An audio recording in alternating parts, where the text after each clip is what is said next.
दर्शकवृन्द नमस्ते। आज NRNA क्यानाडाको Facebook र YouTube live frontline channel लिएर म कार्यक्रम प्रस्तुता विजय पौडेल आज फेरि उपस्थित भइसकेको छु यहाँहरू समक्ष र संसारभरिबाट जोडिनुभएका सम्पूर्ण दर्शकवृन्दहरूलाई म हार्दिक स्वागत गर्न चाहन्छु। आजको कार्यक्रम विशेष रहनेछ। विशेष गरी हामीसँग विभिन्न क्षेत्रका पाहुनाहरू आज हामीले निमन्त्रणा गरेका छौँ। विशेष गरी आज हामीसँग केही बेरमै प्रोभिन्सियल गभर्मेन्टबाट पाहुनाहरू दुईजना पाहुनाहरू आउँदै हुनुहुन्छ। प्लस हामीसँग एकाडेमिक गभर्नर लगायत रेस्टुरेन्ट इन्डस्ट्री इन्टरप्रेन्योर, टेक इन्डस्ट्री इन्टरप्रेन्योर लगायत चिफ इकोनोमिस्ट लगायत वक्ताहरू आज हाम्रो प्यानलमा सहभागी हुनुभएको छ। र विशेष गरी यो कोभिड-19 सुरु भए लगत्तै हामीलाई जुन कोभिड-19ले गर्दा हाम्रो अर्थतन्त्र र daily basis day to day लाइफमा जुन हामीले कष्ट भोगिरहेका छौँ त्यो कष्टलाई पार गर्दै आजको दिनसम्म आइपुग्दाखेरि हामी कसरी अगाडिको रोडम्याप के छ त, हामीले आर्थिक समृद्धि कसरी प्राप्त गर्ने कैनेडियन र वर्ल्ड कन्टेक्स्टमा भन्ने विषयमा हामीले विशेष आजको यस कार्यक्रममा चर्चा गर्नेछौँ। र म यहाँहरूसँग अनुमति पनि माग्न चाहन्छु। यो यस कार्यक्रमलाई विशेष गरी म इङ्ग्लिसमा यो अन्तर्वार्ता रहनेछ र म यहाँहरूसँग यसको लागि म अनुमति पनि माग्न चाहन्छु। धन्यवाद। Thank you everyone. We are already live on NRNA Canada Frontline channel, Facebook and YouTube live.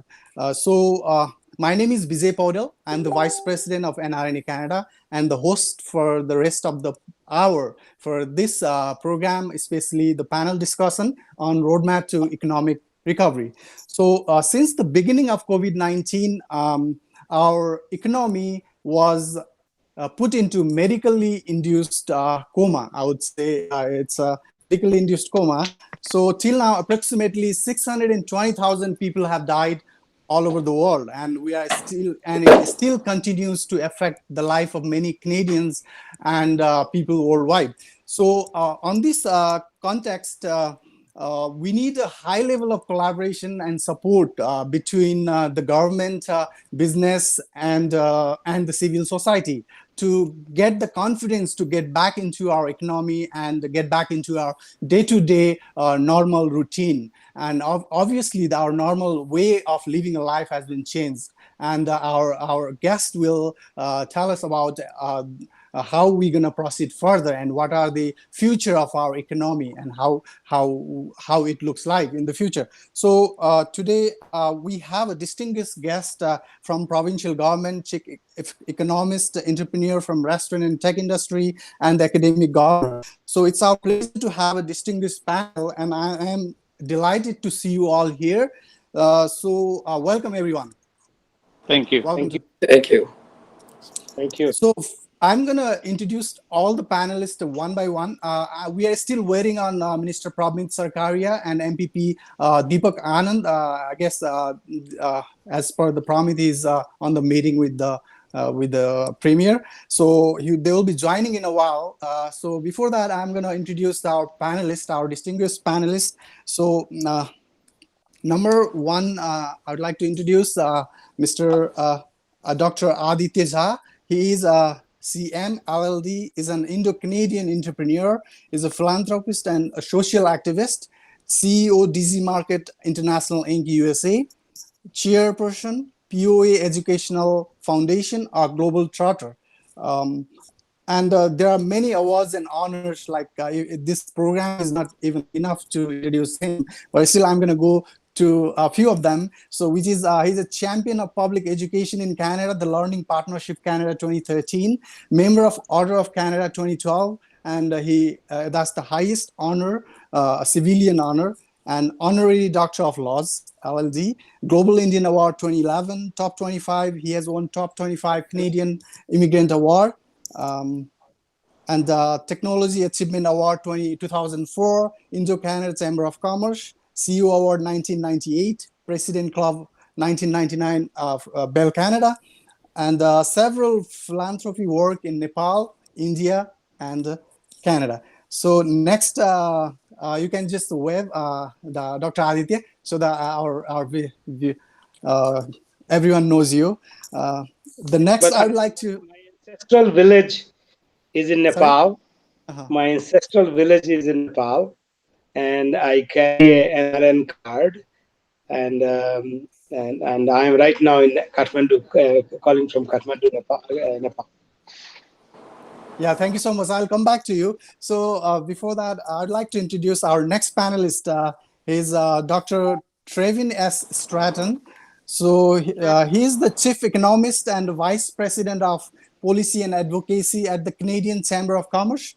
In this capacity, he helps develop national policy position aimed at improving Canada's economic performance and the competitiveness of Canadian business. He's an award-winning business economist. He has counseled senior corporate executives and policymakers around the world. Trevin was named as a member of Ottawa's 40 Under 40 for founding and leading BDO Canada's National Economic Development Consulting line. He has studied in Canada, UK, and Switzerland. He has been a lecturer in politics, economics, and international studies in universities. And he has taught at Harvard University, Kennedy School of Government, and the Center of Homeland Defense and Security. Welcome, Dr. Trevin. Thank you. Happy to be here. Thank you so much. And then our next panelist is our entrepreneur, Mohammad Faqih. So he's a Lebanese Canadian business person, community leader, and philanthropist, a founder of the Middle Eastern halal restaurant chain, Paramount Fine Foods. Mr. Faqih has become equally well known for his charitable work, philanthropy, and community service through the Faqih Foundation. Welcome to the show, Mr. Mohammad Faqih. Thank you very much. Thanks for having me. Next, our panelist is Dr. Tulsi Dharel. He has been a faculty member in Centennial School of Business since 2007, where he teaches marketing. He holds an MBA and PhD in marketing and was named the Royal Bank of Canada's Top 25 Canadian Immigrant Award winner in 2019, along with other company leaders. And Dr. Dharel served on Centennial College Council Board for the past 2 years and on many other college committees. He was elected academic governor 2019 and serves on the board governance committee. So yeah, that's all about our panelists. So next, it's going to be, to begin with, I would like to start with open-handed introductory questions like that. I hope like each of you will take about 3 minutes to answer these questions. So especially, like, can you give me some insight about your journey throughout this pandemic and coming into stage 2 in some part of the province and stage 3 in some part of the province? So how is the reopening of the province of Ontario looks like? So first of all, I would like to start with Dr. Aditya. Dr. Aditya, back to you. Is he on mute? I think I have been out of Ontario the entire the COVID time and still out. So it will be better that you ask Mohammed and Trevin to start on that part. Yeah, sure. Mr. Mohammed, please go ahead. Well, like everyone else, we all went into some darker places during COVID, so it's not easy. We woke up one day where your sales were, let's say, $1 million a month, definitely just an example. And we started our months with $100,000 sales. So the sales went down 90% immediately. And we didn't know how to plan for 1 day, 1 month, 1 week. And entrepreneur is all about the planning. It's about strategy, and it's about evolving fast, but we didn't know the direction, how we were, or we could have evolved. That said, it was almost, is it important economy or health? And I truly believe they're fully connected. And if we rush to open because of the economy, we might end up without the health aspect nor the economy. So we need to really be very smart how to do it. So it's weird because my business is the most affected. One of the most affected in the country is the food industry, and consumer confidence is very important for people to come back on these face-to-face type of businesses. But I still was one of the people advocating for slower opening and longer term subsidy over faster opening to save the economy, but go back into another lockdown soon, or really expose our health situation and our citizen to more health issues, where could put pressure as well again in a full circle in the economy. So yes, we had to evolve. We had to evolve very fast. Me and a couple of your panel member that I have a lot of respect for, especially Taryn from the Chamber of Commerce. We've been advocating with the leadership of the chamber as well to get more subsidy for businesses so businesses can last. But again, I do agree that subsidies from government is what held us. And from someone that had that we do operate in the UK, we operate in other countries. Canada has done amazing work. Canada, especially at the federal level, as well as provincial level, but more at the federal level, their subsidy has changed the situation for my businesses here. Comparing to my business in London, UK, they did not help even to the extreme of 10% comparing to what Canadian government has done for my businesses in Canada. So that's what makes us, again, one more time, we have an opportunity to lead the rest of the world, but the opportunity should be based on us opening slower in a safer way, so we don't go backward, we go slower forward, but while we're building the economy, while we're rebuilding, we restart once, not twice, because I don't think we can afford it. So thank you for that question. Absolutely, thank you so much. I appreciate your point of view, because we don't want second wave to happen, and we don't want to deal with the same issues again and again. And next, I want to get back to Dr. Tulsi Dharel. The same question. Thank you, Vijayji, for inviting me as well. As you have seen, all those panelists, basically all my colleagues panelists are involved in the business. They are practical person. They have a really big experience in this issue. So Muhammad recently mentioned about what the Canadian government, the provincial and federal government has supported to the business economy, bringing back to the normal. This is a very important part that the government must support, but government may not support for long term, because the business has to stand by themselves, and the consumer must have to bring back to their confidence level to go back to the economy. Because if the consumers are not buying, then the economy gonna collapse. Because the point is the circulation of the economy is so important. It is like a rotation process. If people are not spending money, then the economy would not go ahead. This is why the environment must be welcoming environment in the measuring part. With you go to right now in Canada, I have seen all those stores have put the extra measure part. People have to wear the mask, and then inside also it is very clean and safe environment.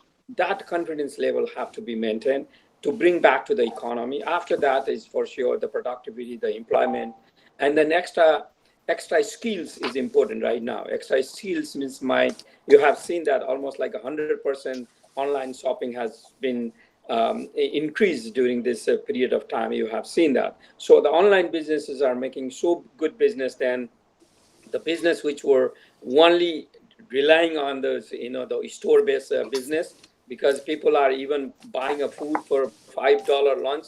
They are doing online businesses. So in this case, the economy might gonna move different directions now. So the technology is taking a different direction. In that case, all the business people, basically, they must be ready to accept this reality. Thank you, Vijayji. The rest I will explain later. Thank you. Thank you so much, Dr. Dharel. Next, I would like to get back to the Dr. Traden. Yeah, so I couldn't agree more with the other panelists, and I think that if there is a priority, it's certainly that we have to avoid a second wave as much as possible, because that would be the worst for all Canadians, but also very bad for the economy and for all businesses too. I think that you're right. We did place the economy into a medically induced coma for the first phase of the crisis. Now we're in this second phase of reopening, where a lot of the subsidies that have been put in place are not necessarily fiscally sustainable over the long term, or maybe even over the medium term. We've already projected a deficit this year of over $300 billion. Our national debt's going to be over $1 trillion for the first time in Canadian history. And to put that in context, that's about half the size of our economy will be our national debt at the end of this. And so we have to figure out a way to reopen our economy while living with the virus in our midst, but at the same time ensuring that the health and safety of all Canadians is still paramount as we do this, and to build up the confidence. I think the original introductory question was about what my journey has been throughout the COVID period, and it's been a bit of a whirlwind being at the Canadian Chamber of Commerce. We're the voice of business in Canada. We're the largest business association. We have a network of about 200,000 businesses across the country, from all sectors, from all regions, and businesses large and small as well. Some of Canada's largest corporations to one-person small businesses. We were very much involved on the front lines when some of these programs were being put in place too. When I think back to March, we were hearing from thousands of businesses every day about what they were experiencing, and just trying to help develop the best programs possible to support them in the span of days, when sometimes these programs take months, if not longer, to put together. And so it's been a bit of a unique experience too. Obviously, everyone here has been dealing with COVID, all their businesses or on their organizations. We've also been kind of directly involved in the decision making as well, in terms of putting together some of the programs, and also in terms of improving some of the programs as well. And so that has been quite a unique experience too. So maybe I'll leave it at that. Thank you so much. Thank you so much, Dr. Tredin. Especially as he mentioned, Canadian Chamber of Commerce, they have developed a roadmap to economic recovery. I'll get back to you Dr. Tredin, in a while. But right now, I'd like to welcome Mr. Prabmeet Sarkaria. He's the Associate Minister of Small Business and Red Tape Reduction. I think we can see him. 1 second. Hi, Mr. Prabmeet. Are you there? Hi, BJ. I'm here. Thank you so much. And my apologies. I got a bit tied up with the Premier on the other line, so I couldn't get on time. But thank you so much for having me here. Yeah, I'll just go through your brief introductions. So currently, Prabmeet Sarkaria, he's serving as the Associate Minister of Small Business and Red Tape Reduction for the Ministry of Economic Development, Job Creation and Trade. He's a MPP Brampton South. He earned his law degree from the University of Windsor, as well as Bachelor of Business Administration from Wilfrid Laurier University, where he majored in finance. Prior to his legal career, he worked as TD Securities. He served on the City of Brampton's Property Standard Committee. He served as the board of director for Hockey for Humanity and Karma Grow, sports fan who enjoys playing and watching hockey, basketball, baseball, and football, and he's passionate about his community service. So, to start with you, I would just like to go with how you have been dealing with this pandemic, and when we are right now, we are into stage 2 and into the stage 3 in some part of the province.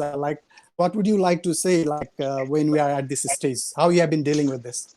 So I think there's no hiding the fact that the pandemic has had significant economic, personal impacts on everybody's life, and none other have been hit harder than the portfolio which I'm managing on behalf of the Premier, which is the small businesses.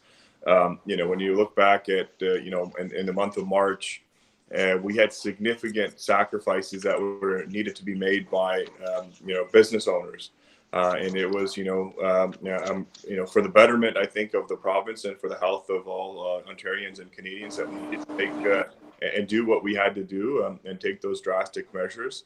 But now we're kind of in that phase of really trying to push out a recovery, where we want to see everyone trying to open up. But some parts of Ontario are now in a phase 3. The vast majority, as of Friday, are in a phase 3. Peel region, Peel region and Toronto, along with the Windsor region, are still held back.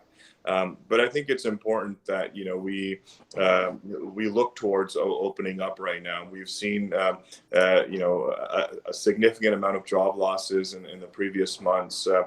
We've seen some of those jobs come back now, but ultimately what we need to do is we need to make sure that as we over the next couple of weeks, months, the governments of all levels have come together to offer a variety of supports for small businesses.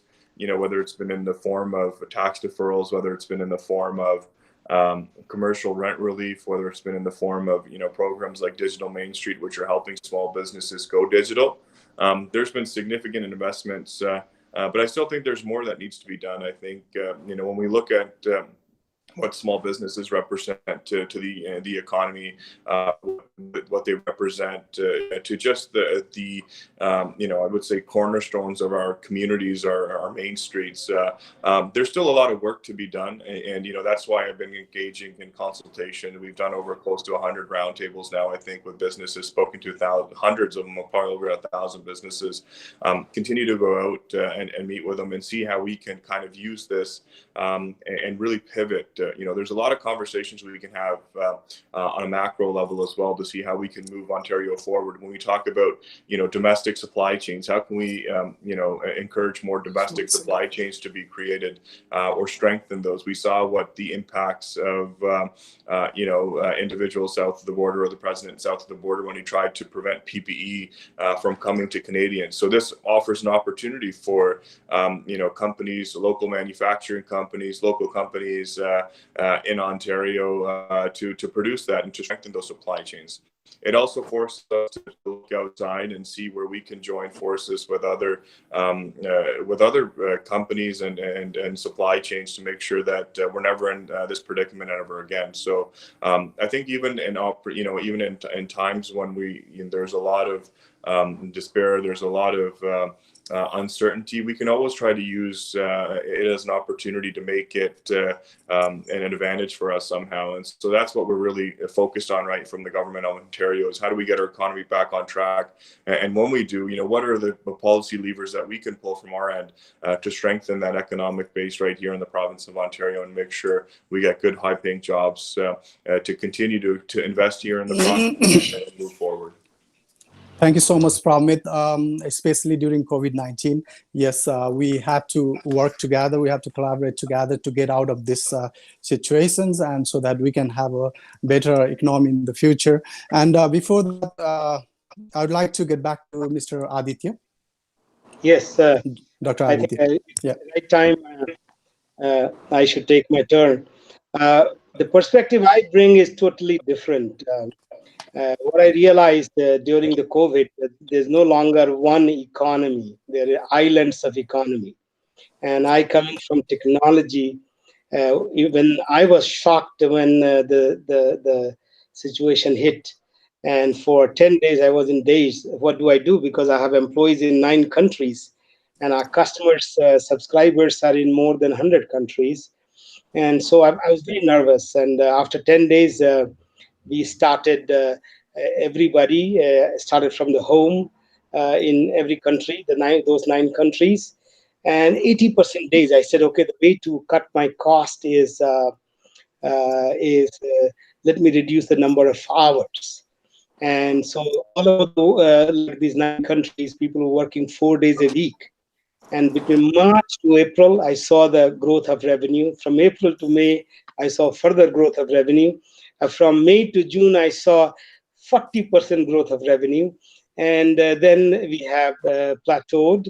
And it's amazing that something which I never believed in, though I saw that people working from home, our people have become much more productive. My views of people working from home had changed primarily because we introduced a kind of a jargon type of thing that monitor, manage, and motivate them. So every morning there will be video calls, globally video calls, and there is no thing about privacy and all this. Whenever we call, we'll call you video, you'll take the call. You could be off the call only, means you are off for 5 minutes or 10 minutes to break or something. Otherwise, you are always during office hours, you're available. At lunchtime, you tell people like in the class, like a class monitor type.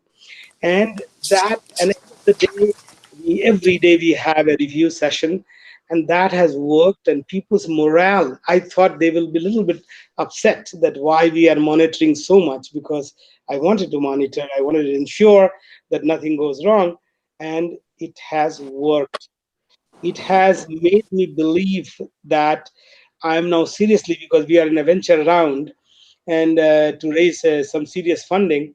And I'm thinking maybe I should go, instead of 4 days, I should go permanently 4 days and pay for 5 days, the regular salary, but 4 days increase 1 or 2 hours. It's a problem like in country like India, where people live in Mumbai, or well, primarily Mumbai, where having two-room unit where you live is a luxury. Many people live in one room, or 1+1 room.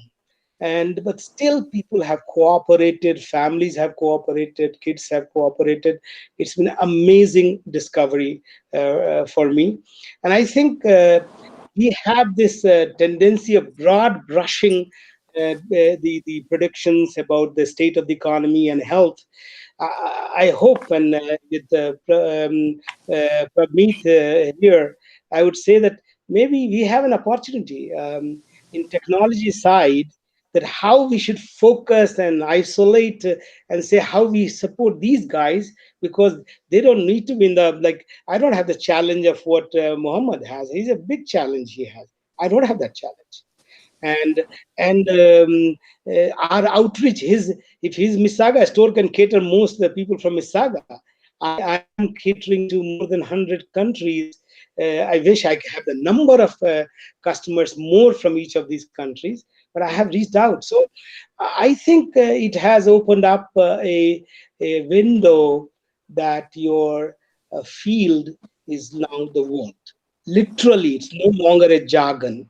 And even recently, I hired employees, and my HR person asked me, sorry that I'm just taking a minute or two more. And he asked me, so Aditya, where should we have these programmers? In Delhi and Mumbai? And I said, are you out of your mind? Go and hire in Laos. Who cares? If the guy is in Mumbai and working from home, how do I care if that person is working in Laos, working from the home? I don't care. And this I would have never thought, that you can now globally, in truest of the sense, recruit an employee, and literally it's a different world.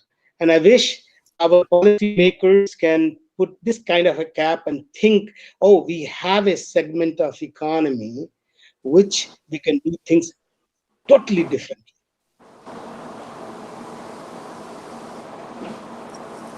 Yes, thank you so much, Dr. Aditya, for your wonderful remarks. Especially at this time, I know like some companies, they are not just surviving, but they are thriving, and they are doing far better. And technology sector is one of them. I've seen like a lot of people, they are used to doing online shopping, e-commerce, and the grocery stores, and especially with Dr. Aditya, he has been around the world for doing his best in the technology industry. And even the government has to adopt and do changes in a lot of in the tech sector, so that we can quickly recover our economy. The next, I would like to request our support person, Mr. Basanta, to let our MPP Deepak Anand in. I think he's there, but he's having some trouble to get in. So next, I'd like to get back to Dr. Stratton on to summarize the roadmap to economic recovery. Can you just highlight some of the advices the Canadian Chamber of Commerce provided to the government?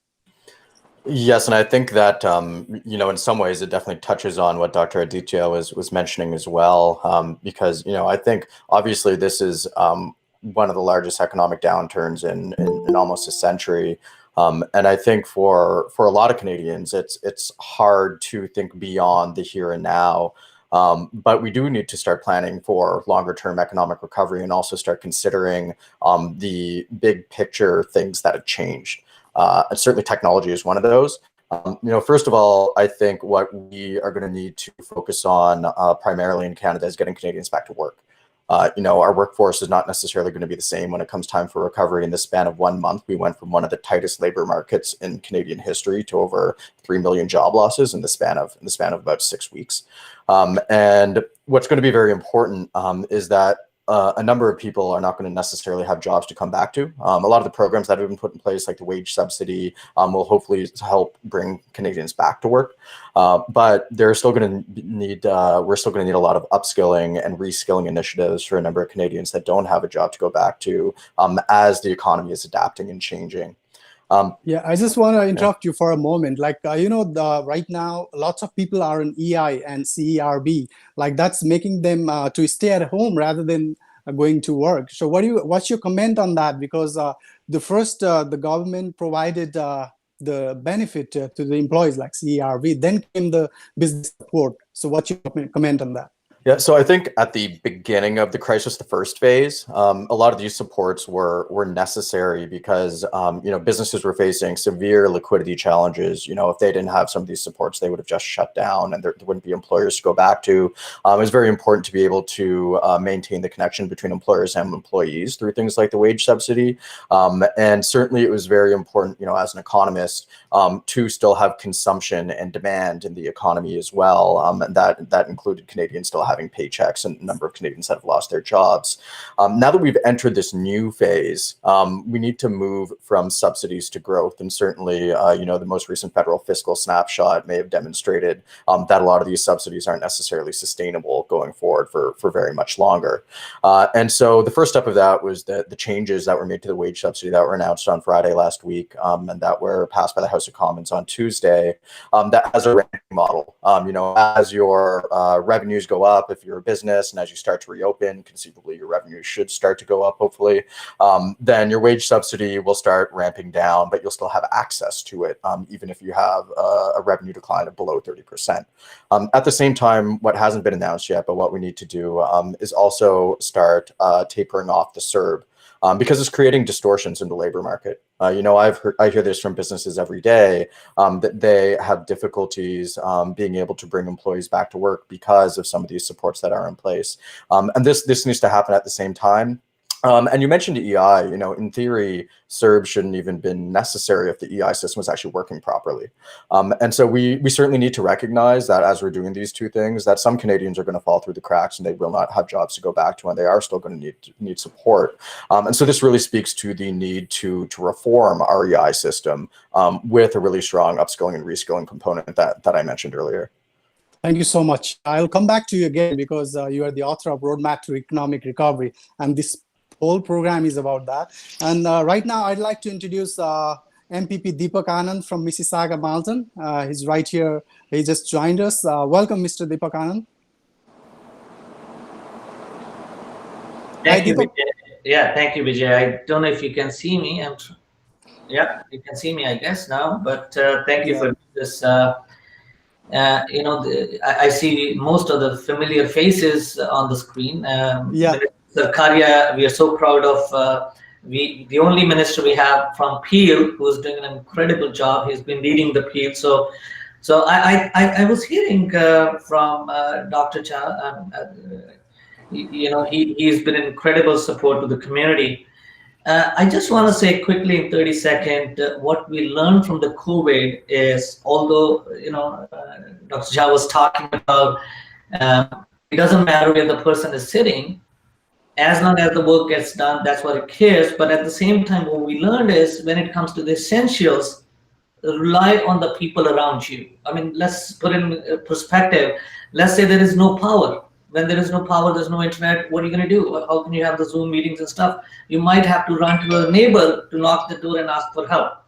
So this is why Premier talked about Ontario Made. He said that, yes, we need to go out, we need to be open, we need to encourage everybody to collaborate and work. But at the same time, we need to look and work local.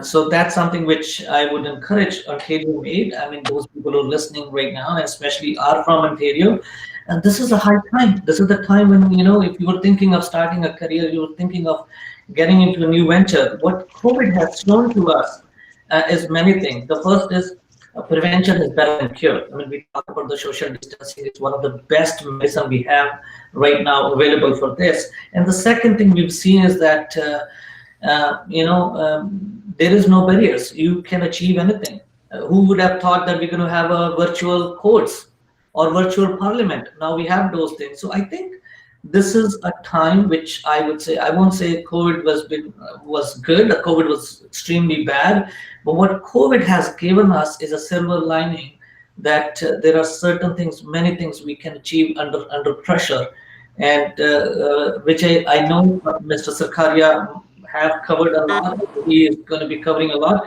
So my message to my community is, and a lot of people from Nepalese descent are in Mississauga Mountain, is that, we've seen when we work together, we can achieve more. And that's why all of our elected officials, whether it is municipal, federal, or provincial, we all are willing to work with each of you. Reach out to our office and let's get it done. Thank you, Vijay. That's about from me.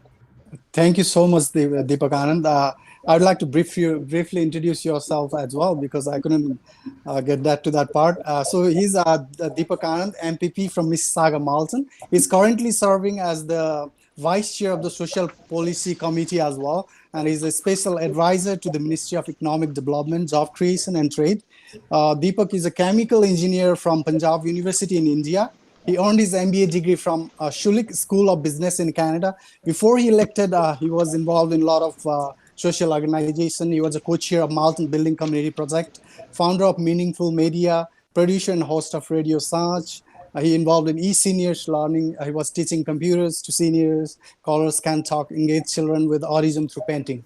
So he has been very proactive during this COVID-19 as well, and we have been working together. And thank you for joining us today at this NRNA Canada program, Deepak Anand. And next, I would like to put forward my question to Minister Pramit Sarkaria. Especially recently, I think yesterday, the government announced I think it's 12 billion to build 30 brand new schools over the next 10 years, and 2 in Brampton and few in Mississauga. Can you highlight some the long-term plans for the economic recovery by the provincial government? Yeah, I think there's, different, obviously, areas of the economy that you have to make sure we're investing in. So obviously, education is a key part of that. When we look at, this is probably the largest investment into education in over a generation. And we're talking about modernizing schools, and we're talking about building infrastructure to especially in areas like the Peel region that are some of the fastest growing areas in all of the country. You need to make sure that you don't have overcrowded schools that have excessive portables. So it's imperative that we invest into our school system to build the new projects. Just alone this year, we'll be investing $500 million across Ontario. But when we look at the roadmap to recovery, one of the things that I have the opportunity to work on is with Minister Rod Phillips, who is the chair of the Ontario Jobs and Recovery Committee. We're really in the consultation phase of bringing together any type of stimulus ideas. So if businesses are pitching some ideas to the government of how we can get the economy back on track, stakeholders are pitching ideas to the government about how we can get the economy back on track. But it's really important to note that the government can only employ a finite amount of resources, and so for us to be able to make sure we make the best decisions possible, we have to rely on the best advice and the consultations that we take in from the private sector and our stakeholders across many different levels of government. So, we're currently in that phase. When we look at, getting the province to phase 3, it's still very imperative that we continue to follow, the health and public health and safety guidelines that have been put out by our public health officials, because we never want to get back into a phase where we are we see an increasing amount of numbers to an excessive degree in which we might have to scale back some of these measures. But I think, for the most part, Ontarians across this province have been very receptive to making sure we stay safe. Many municipalities across this province have mandated mandatory masks to keep us safe in indoor places when you go to a place of business.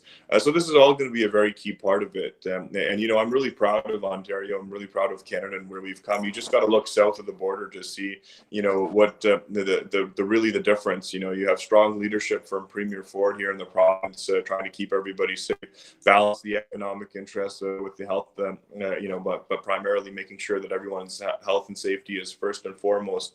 And we've got to continue to make sure we do that. And so there's going to be a lot of, as we move forward, there will be a ton of discussion that continues to happen around the economic recovery lens. I completely agree with some of the comments that were brought up before by Dr. Jha about, the different lens in which we need to tackle these problems, look at these problems.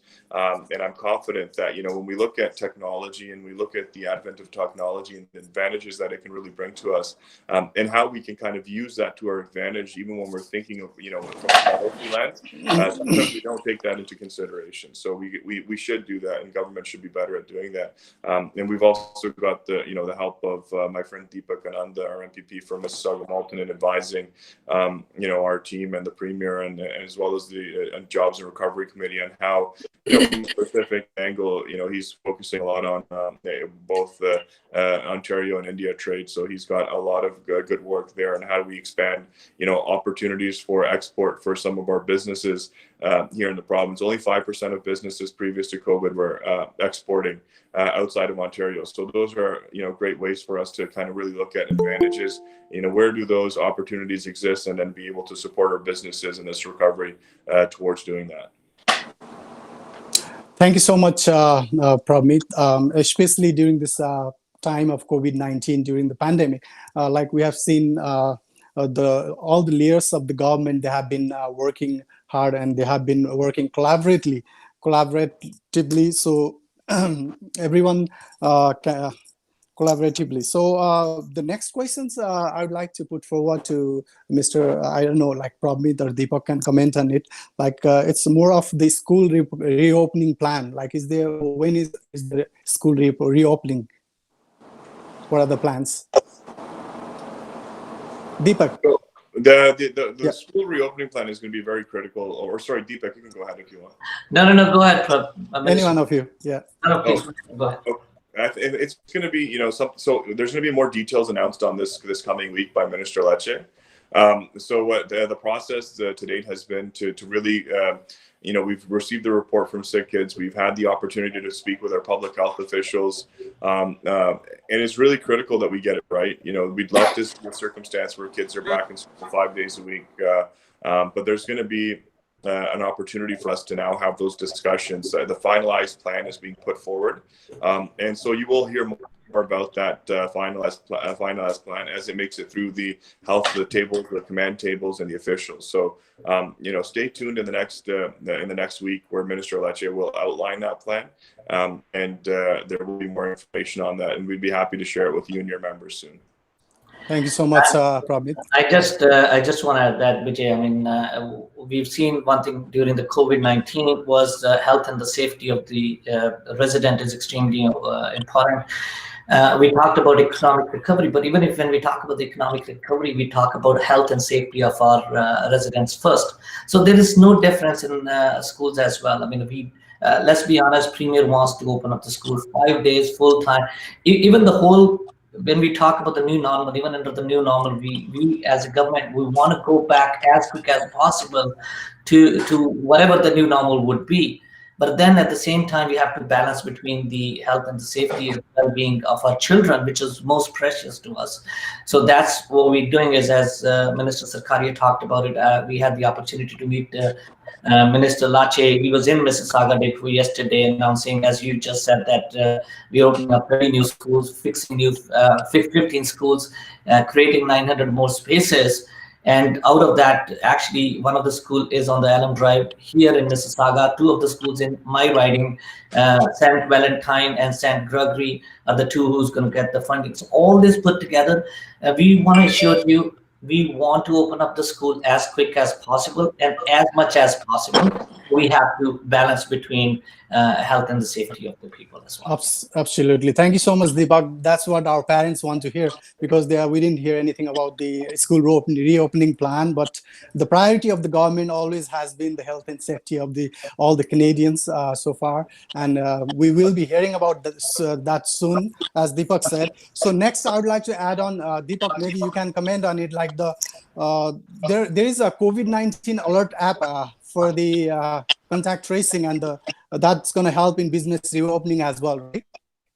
So you're talking about a digital mainstream. This is a digital mainstream is an application which is Shopify is the preferred partner. So if you have a business and you don't have a digital presence, what you can do is you have the opportunity now that you can get up to $2,500, and you can be online. And but you have to remember, this $2,500 will be given to open up the website and open up your online store. There is going to be ongoing cost, which is very minimal, like any other online presence. So that's a great way. We've seen that a lot of our businesses have moved online during the COVID-19, so that their revenue does not come to zero. And if you have not been in online in the past, this is your opportunity. Your government is here to support you with the $2,500 through Shopify. And if you need more details, you can always reach out to NRNA, who's been doing a great job, and they can connect to our offices for that. I just want to take a moment. I want to acknowledge this also. Vijay, you've been in Malton, and you've been a part of our champion in Mississauga, Malton. We have a program in Malton we call Fueling Healthy Minds, where we actually support the families and the students of Peel region in whole. And NRNA has been a big contributor and has been a supportive of this program, whether it is Abhimanyu, whether it is Vijay, whether it is Vasu. And thank you so much to the whole NRNA community for being a great partner. Thank you so much. Thank you, Deepak. My next question would be to Mohammad Faqih, as he's into the restaurant industry. He's an entrepreneur, and he has been doing the business since a long time. So, my question is, are in the restaurant industry they are in the verge of collapse, or what are the demand in the industry, of the industry to government to sustain during the post-COVID-19, especially for the long-run sustainability? Thank you very much for the question, and I want to salute Deepak and Mr. Sakaria for everything you've done, and especially they're from Peel. So as far as the restaurant industry, as you said, our sales were decimated. Entrepreneurs prefer not to go for help in the beginning, but this is a situation where no one alone could have stood without receiving the subsidy. Especially people and companies believe their staff are their most important asset. I run a company where people come first, and looking after your people is a way to make your profit. So we tried everything to get as much income as possible, boosting pickup, boosting delivery, but none of us make money. There's no profit in that. Again, we expected a lot from the government, as we all do. That's part of the great people, including the people on this panel that decide to run for politics. It's part of it, hearing us what we need, and we don't expect it all, but ideas definitely. And one of the biggest point was basically why we were basing our businesses weren't built for only pickup and delivery. Restaurants are nice, and we love restaurants because of the interaction and the face-to-face contact between us and the consumer. When we moved to only pickup and delivery, before COVID was okay, because that 30% that is charged by those delivery companies to restaurants was okay, because it was only 10% of our sale through delivery. The rest people are sitting down or picking up. But when the wholesale became 100% based on delivery, just to give you a snapshot, 100% of your sales, 30% to 35% becomes food. We had to increase the salaries of our staff, because these people were taking chances and risk to come out during COVID to serve your movement and your noble mission, and to continue having our economy. And the restaurant industry was helping the grocery businesses for bringing food to people's table as well. And we were helping ourselves and the rest of the economy, so that your food cost is 35%, your labor cost is 35%. Now you're at 65%. If the delivery companies take 30%, you're already your nose right at the level of the water, and beside all the other expenses. So even paying 25% rent after the subsidy wasn't okay anymore. And we wanted the government to cap the delivery fees. And like every other jurisdiction, that didn't happen. That didn't happen at this time, until this time. So we have the same worries as a lot of other businesses. Our staff are going to be safe to come to work using a transit. And we want to make sure that we have a safe childcare. So that means we continue our balance between men and women in our location. We did not want to we want to make sure that they have a childcare, so the female workforce is back to work on time. Will schools be open in the fall? So a business like mine, 75 locations, half of my locations are closed. And because they're in universities, they're in schools, they're in airports, they're en route. And the management of those sites decide to close. And the one underground in the path, they're all closed. So because even if they're open, you sell only 1%. So what happened, and how can we pay 25% of rent? And what happened, and how do we have a protection that the landlord doesn't evict us? And what we expected from the government, they need to really, they've done amazing work. Let me highlight. Without them, we wouldn't be still in business, a lot of us. And I'm not talking only about Paramount. A lot of people think bigger companies are safe. They're not. Their load is heavier. And most importantly, we live off our franchisees. So we're depending on small businesses. That one family that buys Paramount a franchise, or Tim Hortons a franchise, or any franchise. So we're basically dependent on them surviving. So the wage subsidy, when it came along, was very useful. The rent assistance that was put in place was very complicated, and it gave the decision in the hand of the landlord that in the beginning they were not working with us and helpful. Definitely a lot of the subsidies, the 40,000 and all this helped a lot. But what we need is giving us 5-6 months to plan ahead. So today we have no rent subsidy system for August. And we don't know if the province is going to continue with the eviction ban or not. And landlords are very fast to send you a notice of eviction where your entire money, your family, and everything are at risk. So we need to have that time to plan ahead. Entrepreneurs are very good to evolve. We're bold, we're crazy. I started 2 new concepts during COVID. One of them is the automated restaurant, and the second one is the cloud kitchen. So I can bring more top line sales. So hopefully I can sustain my my expense and continue with my company and keep my biggest asset, which is our staff. But if we continue doing subsidy plan month to month, like the rent, for example, I will never be able and have the courage to bring more of my team back. And, you know, the Chamber of Commerce and Restaurant Canada has done a great job. The ministers themselves.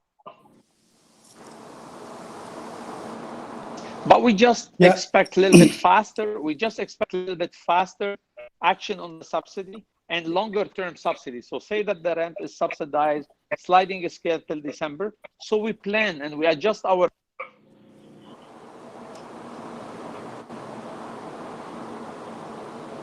Hello?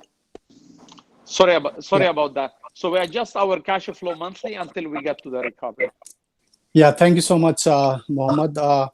So yeah, as we all know that as we move into stage 2 or 3, like lots of restaurant, the patio dining is open, but still we have to encourage all of our Canadians to support local, as Deepak Pramit said. We have to support our local businesses to thrive and prosper in the future.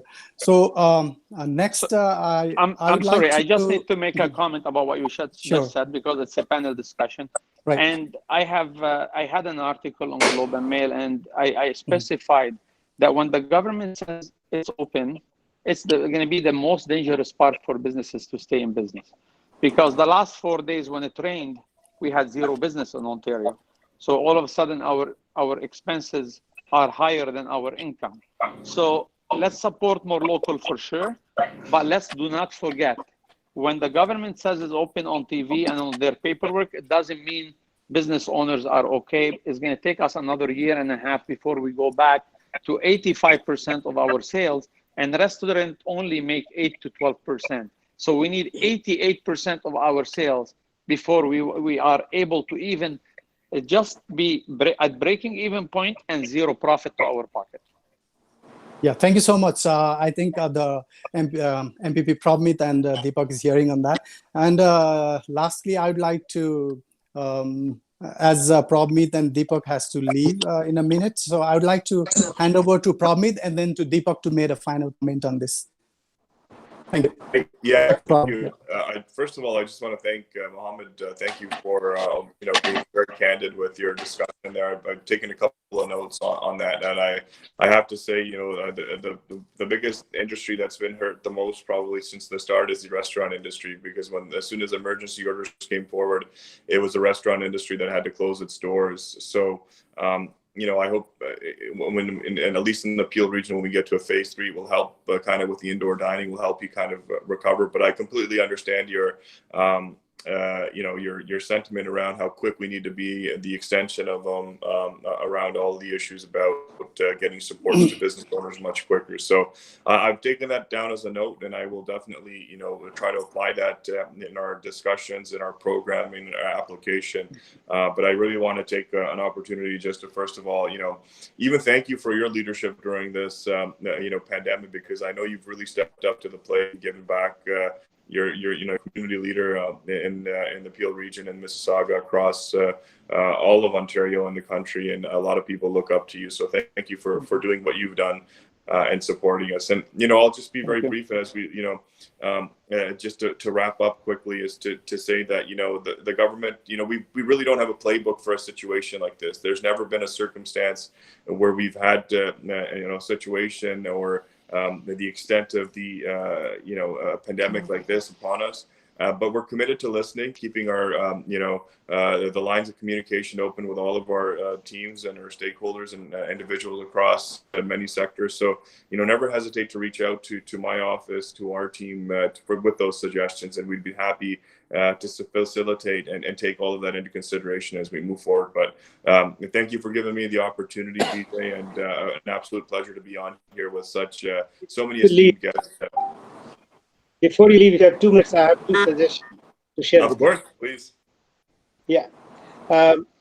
One is that I was just, as we were going through this presentation, and I was thinking about our company. I need to grow software developers and software industry guys. And where do we look for those resources? In India, in Nepal, in other countries. And if there was a way for the government to say that, yes, you hire local, and because the cost difference is minimal 3 times. And even if we get an incentive of 6 months to 9 months, that's enough for me to encourage that I would like to hire those local software developers, and they are relatively highly paid jobs. I would really want, if you have time some other time, you want more input on that, Sure. but you have the opportunity to help bring somebody like me, bring the employment back to new employment, because we are growing, so I need to recruit, and I need good resources. So that's the one. And the second thing, for the lack of a better word, I use a term called step-up entrepreneur. I think this whole COVID thing is going to necessitate for people to start toe testing entrepreneurial initiatives. And it will be extremely difficult for people who have been in a cushy job and with the spoiled thing with this CRB and all that has created this bubble comfort for them, that it will be difficult for them to start something on their own. And why I call it step up, like suppose I still call myself a startup guy, but somebody can come at tier 2 level with me, and there is some kind of I'm thinking on the feet, so I don't have the complete solution. A complete answer to that is that you have some kind of initiative so that the person comes at tier 2, not as an employee, but a level 2 entrepreneur in my venture. I can say, okay, I have dreaming to start this business in China. I'm going to do that as my franchise. I'm just, for the lack of a better word, I'm using. Yeah. So think about that, how we are going to nurture that entrepreneurial behavior at a tier 2 level. So these two things I would like to leave with you. And I would expect at least something your office will reply back to me saying, Aditya, it doesn't make sense right now, or just debate with me. I'll send you an email with that. Thank you. Minister Sakaria, it's Mohammed Fiki. I just received a couple messages from a big group from the industry, and we're kindly asking you.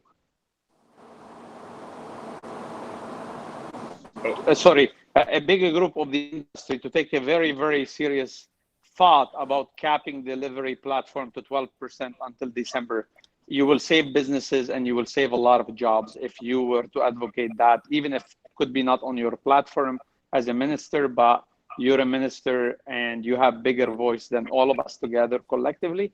And if you like that as a request from all of us, we're happy to provide it. That's including like almost millions of employees, employers.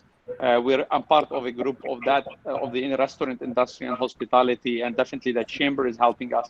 Just received 2 texts about asking you a direct request to you to look at that, because 10% or 12% or 8%, it's a lot of percent for us today, and will help us to survive by capping those platforms. And you will not be the first as a government to do that, as BC did it.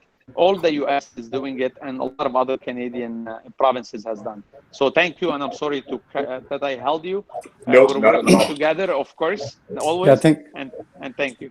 Thank you I will so send much. you an email as well, Mohammed.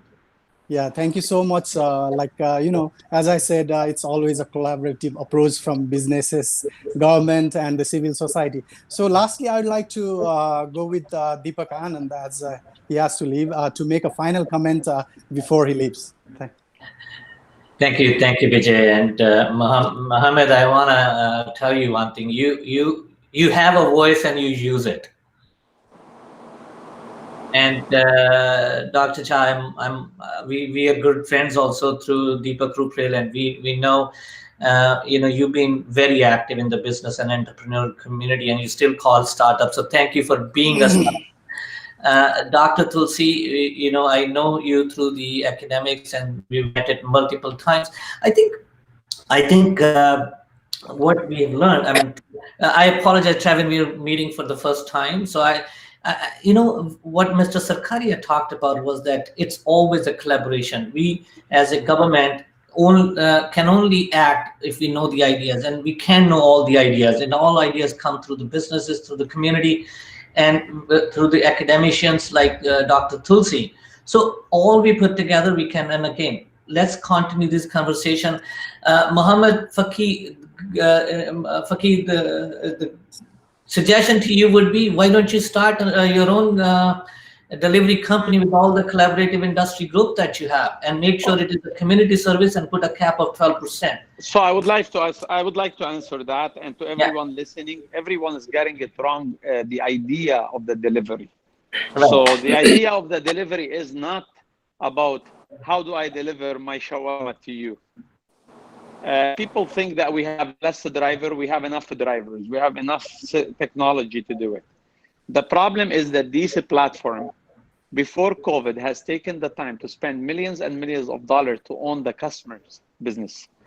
My own son hurts Paramount by ordering Paramount through the delivery platform because he gets points, and he gets a free meal after 10 meals. So the problem everyone is thinking is, how do you deliver the food? It's not. It's how do you order and pay? It's not. It's how customers prefer to get loyalty money, dollar, from companies that they have invested in them. So those Uber and Skip the Dishes, they have owned the customer. And now we're requesting businesses. We have put a project in our industry that we will try to replace them. It takes a year and a half. It takes several $1 million. And for us to reinvest in a business that actually Uber is not making money out of. They're losing money. It's like me, because I don't know how to make money out of my shawarma. I'll sell you a sandwich for $200. That's what literally they're doing. And the government is allowing that. Government should not allow somebody to triple the price, people, and affect our most effective. We are face-to-face customers. We are where you and me met our wives, and we were when they want to give us hard time, they take us to a coffee shop, and when we want to celebrate our anniversary, we take them to a restaurant. We should not allow delivery platforms to price things where will affect businesses that important, that hires our children, that creates the first leadership and entrepreneurship experience for our youth, right? To be hit that hard. And watch and see. New York made it 12%, Florida made it 12%, Europe made it 12%. Thank you, Mohammed. I mean, again, as Minister said, that through my good this panel, I want to say this to you, that reach out to the industry. Let's put together industry representatives, 20, 30 of you, and the delivery people in the same room, and let's you have the most influential person in the Chamber of Commerce that has helped us a lot, right, on this particular panel. And Deepak, if you join us, hopefully we will all be a voice in the province, because this is a provincial matter, and I'm sure I've seen you advocating for good things and good people, and this is advocating for all good businesses, because every small and big business got affected by this delivery platform. As long as your son gets the point and the free meal, I will advocate anything with you. Thank you for that. But going back to what I said, you know what? All of you, Trevin, Dr. Cha, Dr. Tulsi, and Mohammed, all of you are incredible heroes of our community. Government cannot run without you. Government cannot run without NRNA, because NRNA is the sandwich, right? The cheese in between, connecting the government and the people. We're here to help, and we're here to work together. But I want to, before I leave, I just want to say thank you many, many times to NRNA, but I want to give you a challenge also. You're the voice of Nepalese. Can you hear me? Yeah. Hello. NRNA is the voice of Nepalese in Canada. You need to show us how many new businesses you have helped to open up, how many business you have grown with the help of the community, with the help of the government, and something which one thing which we always worry about, and this is some of the ethnic communities have to worry about the back home as well.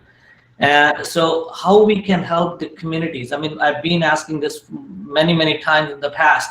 We need to grow the export business. What is special here? We need to send it to Nepal. What is special in Nepal? We need to bring it here. And by doing this, we're doing multiple things. We are supporting the Nepalese community as an entrepreneur right here. We are helping the Nepalese community as an entrepreneur in Nepal. And by having these trade, we are building the relationship between the two countries also. So again, I've been advocate for the Nepalese community, because I believe that one of the biggest reason I became NPP was because of the Nepalese community. I have that relationship as a family, as a sometime an older brother, sometime as a younger brother. But irrespective whether it's an older or a younger, but the word brother is always there. And I think I think this is the time when we are almost close, scraping the bottom. Let's work together and support the Nepalese community as well. Thank you so much. Thanks for giving me. Thank you so much, Deepak, for your time and support. Thank you for being on our program. And next, I would like to go to Dr. Dhare. During COVID-19, like, how do you see the impact on the education sector? Like, how can we how should we proceed in the future? Like, what's the plan in the context of Nepal and Canada as well? Vijayji, thank you again. I'm going to focus on only in the education sector, as a lot of panelists has mentioned so many practical things that the government, the policies, all those part. Let me tell you things, when there is a crisis, the economic crisis, then people need to way out. The way out part is basically they need to have extra knowledge, extra degree, extra training. Those trainings and degrees and knowledges, you can get it mostly from the higher education institutions, such as the university colleges. And in this case right now, I want to just quote some of the information. So Mr. Muhammad mentioned about his own business. He has so many branches. A lot of his stores are closed. I think we should not rely on always trading in a traditional way of your business, because the moment you have seen this, the COVID has given us a really good lessons to everybody that we need to move forward. We're not going backward, and we're not just following what we used to follow before. As Dr. Aditya Jha mentioned already, that his business is growing so rapidly. And not only his business, those online businesses are everywhere around the world, have gone so fast. As I mentioned before too, even you order for $5 any lunch or any kind of things, you can order online. So you gotta move forward to doing a different way. The educational institutions, I'm talking about the higher education part, it is not only next semester. Most probably the whole entire university college system around the world might gonna use at least half or full version of online. I am teaching from my home. As Dr. Aditya Jha mentioned already, that I wear the tie on the top, maybe the down I might be wearing shorts only, because I'm doing online classes. The online classes, not only my school, my college, my university, it is everywhere around the world. So this is why the education system have moved forward different directions now. Online, so the business can move forward different ways to give your maybe the government can have extra money for the innovative fund, rather than giving those EI fund or some other those $2,000 fund. Not that fund, give them extra fund. That fund is innovative fund to the business people. They can innovate the different way of selling their product, doing their businesses.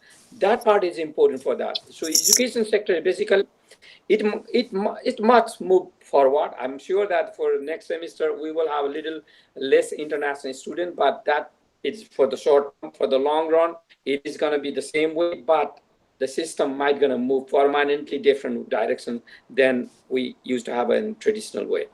Thank you. Thank you so much, Dr. Dharel. Next, I would like to move into Dr. Aditya Jha. The tech companies make up like 5% of Canada's entire GDP. I saw that somewhere in the Bank of Montreal report. So what's your comment on that? Like, how do the Canadian like tech companies turn around the Canadian's economy and the worldwide economy? See, one of the problem with Canada is that we really aim really very low. We look at our venture funding, look at how many companies have globally become big, those who became big and how long they have sustained. Um, I think there has to be, and I hope people like Trevin and all put their a separate hat and think about how do we become truly global in technology, how we should aspire that from 5% we become 25%. Who would have thought about that online payment can become in short time such a large percentage of the payment system? In many sectors we have seen, because this is one area which is not necessarily incremental area. Here is a potential, definite potential for exponential growth. But I think the mindset and the thought process and the intellectual bandwidth of the leadership will decide whether we go into exponential mode and think about from 5 to 6, which becomes 20% growth, or 5 to 25, which is still 75% less. I'm just saying that kind of thinking we put. So that's all I wanted to share with you. And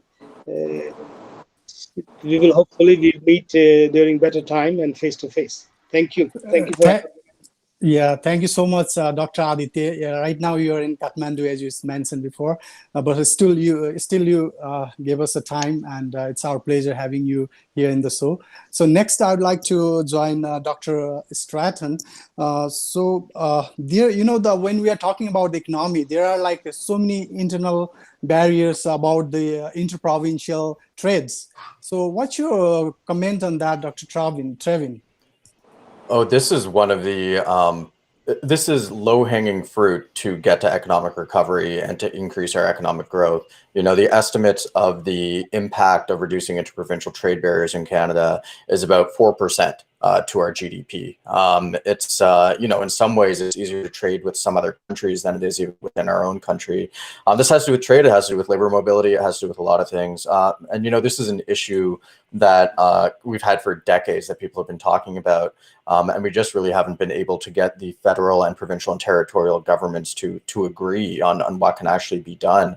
But you know, if we're talking about supporting our local economy, and if we're talking about supporting our domestic economy, you know, this is a real area of promise, and hopefully, you know, ideally it wouldn't have taken a once in a century pandemic to maybe move towards that. But there's an opportunity to use that for economic recovery and growth.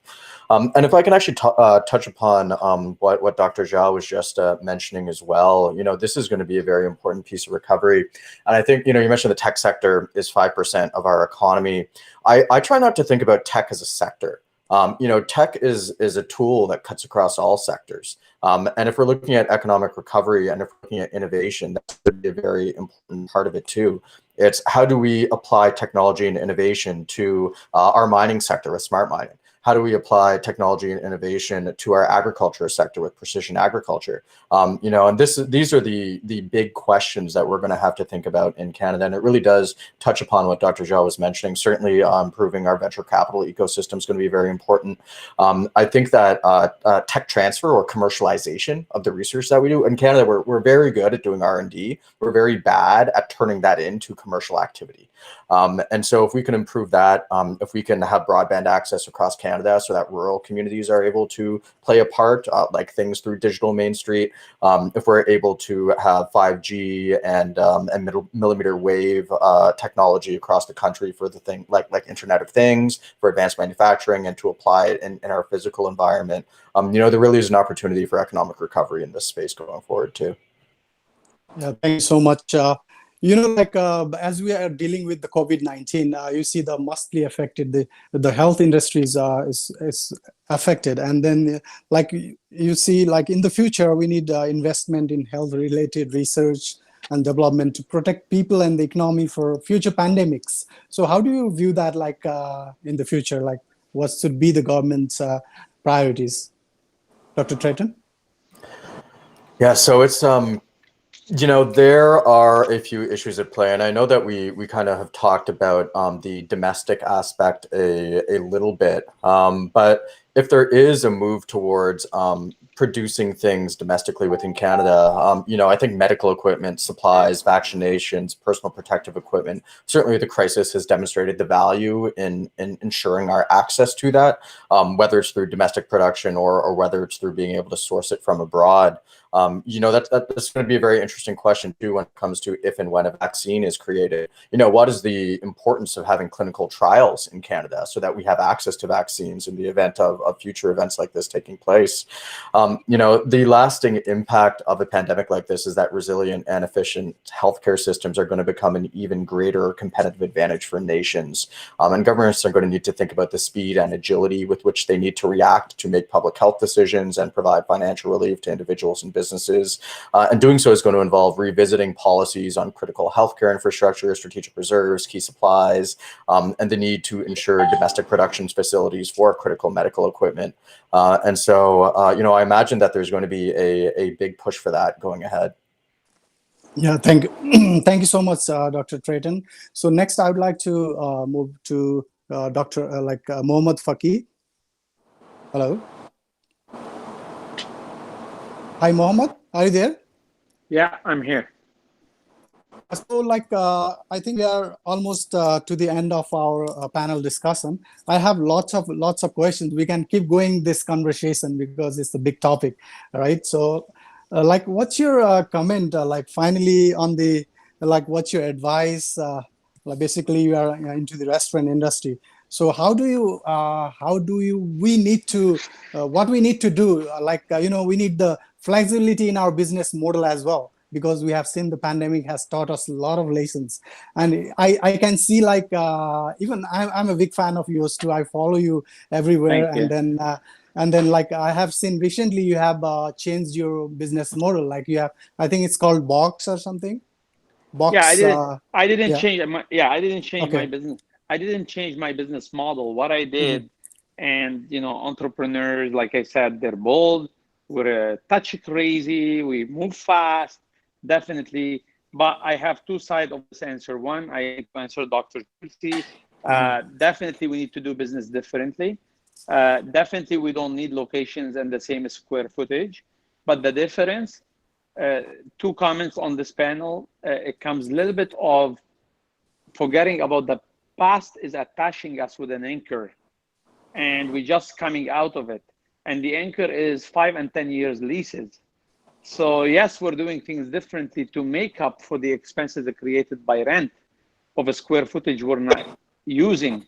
So no matter what we do, when I pay $50,000 rent across the Eaton Center monthly, and I'm getting only 15% of my sales, so my only way out, and as you see, you follow me on social media, as you mentioned, and thank you for that. So what we did, we created Boxed, where you order online, you pay online, and you pick up from a digital copy, yet a human being behind the copy is creating the food, because we need to support employment. And then we did a step two, is to create a cloud kitchen, zero rent spaces or very small rent spaces in the back of a ugly plaza, right? But really delivering to the same area instead of being in the front store where you pay so much more rent and so much more expenses. So we lower the expenses to be able to get the same sales at much lower expense. Three, we launched Boxed, a new concept in new food, doesn't take away Paramount. And four, what we did, as you saw a couple of days ago on social media, what we did is we did combo stores. Because the rent, let's say, is $10,000 and the rent sells Paramount, now we brought Box to the same Paramount location. So now you have income of two different food under the same expenses. In 3 weeks, we're adding a third brand in the same each location of Paramount. So now online ordering, you can order chicken grilled or boxed food or Paramount food, same rent, same expense. Look, I lived in a civil war and I lived in bunkers when we were operating businesses when the war was stopping for a couple days. To everyone out there that it's negative, I'll tell you, great days will come and we'll greet them together. It's now a test of, are you going to wait for the time to resolve your problem, or are you going to use your full power of you as an entrepreneur and smart, and most importantly, team. It's never one person. Again, people are the most important for any business, and using the right people to think a different ways to operate businesses. I'll tell you something, Paramount will probably soon achieve 75% or 80% of our previous sales of pre-COVID. But once we open up, we probably will be at 150%. Why? Because our non-traditional solutions, once everything open up and they act at 100% capacity, will go and will exceed the previous sales. But that's great to celebrate and to see the light. But before that, we need to understand it. During this period of time, this is the most dangerous period of time for any business, because now that everybody think we're okay, suppliers are asking for their debt, landlords are asking for their full rent, cash flow is under stress, and that's where we need. And I agree definitely with the chamber and all the suggestions that were brought here. We need a sliding scale where we give entrepreneur a slow time to adapt to the new expenses, have their idea, like my ideas of bringing 4 or 5 brands under the same rent and the same roof, have our idea taking off, so we'll replace that subsidy slowly. Beside that, I'll tell everyone, please stay positive. I'll never forget my dad used to come out of the bunker and smiling. And I used to look at this man and I say, why are you smiling? And he used to say, we'll build new businesses, we'll hire more people, and we will build our country again. So he never thought behind him what's happening, because was always war in Lebanon. He always wanted to build our country again, and that was very important. And I'll tell everyone here, we'll hire new people, we'll build new businesses in Canada, and we will build our country again for sure. Thank you so much, Mohammed, for sharing Yes, your good. wonderful experience. So next, I have to step away. I have another interview, but thank you Yeah, very much, everyone. thank you. Yeah, I learned a lot from all of you, and our NRNA. Thank you very much for all what you do within our community. We really appreciate it. thank you Thank you. so much, Mohammed. Thank you very much. Thank you. Thank you. Thank you. So finally, on the final note of this wonderful roadmap to economic recovery discussion, so we are on the final. It's like almost an hour and a half. So I like to ask the final questions to both of you. Like, what's your final like advice on this topic? Like, which sector that could thrive in the future, and what's your honest suggestion to everyone? Dr. Trayton, and then to Dr. Drell. I would echo what Mohammed is saying, is that certainly the cooperation that we've seen, the high level of cooperation amongst governments, businesses, and civil society managing the pandemic should give Canadians confidence about our collective ability to deal with the long lasting changes it will bring. It's hard to necessarily think ahead right now, but we have made it through the first phase of the crisis. And now that businesses are opening up, we certainly need to keep in mind health is the #1 priority going forward. But economic activity is resuming. We need to make sure that it takes place in the safest way possible. But hopefully there are brighter days ahead. If we can avoid a second wave, if a vaccine is created, then there is a future for economic recovery within Canada, and as Canadians get back to work too. So I would echo what Mohammed said. It is time not necessarily to be optimistic, or at least cautiously optimistic, but there are, if we look at the economic projections, there should hopefully be an economic rebound in 2021. We're still not going to get back to where we were, like the size of our economy prior to the pandemic, until end of 2021, early 2022. But we are getting back to whatever kind of normal we can get back to, and that there is at least a silver lining there looking ahead. Thank you so much, Dr. Trevin. It's been our pleasure to welcome you on the show, and thank you for your time and all your wonderful comments and suggestions. And next, I would like to go to Dr. Hale, the same question. Like, how would you advise the future of our economy? Again, Vijayji, as from the beginning, I'm telling that we cannot go backward. We must move forward. When the situation is not supporting us, and we not forcing the people, we got to focus on the same way, same traditional method of the business. As Muhammad mentioned, he has to pay the rent and so many stores. This is true for right now. But the coming days, it may not go on the same basis. It has to go move forward. And as I mentioned here, you say the online things are going on, like a education system. We have all online things are going. Online businesses are making billions of dollars. Like Amazon is doing within a certain years of the time. It is on the somewhere in the biggest money maker in the world. So it's same type of industries. Now we need to focus on that type of business rather than traditional method of business. So in this case, that's why, if you remember, when there was a taxi business in Toronto, and when Uber came to the business, taxi was not happy. Taxi business people were just blocking the road. They were totally against it. They went to the government.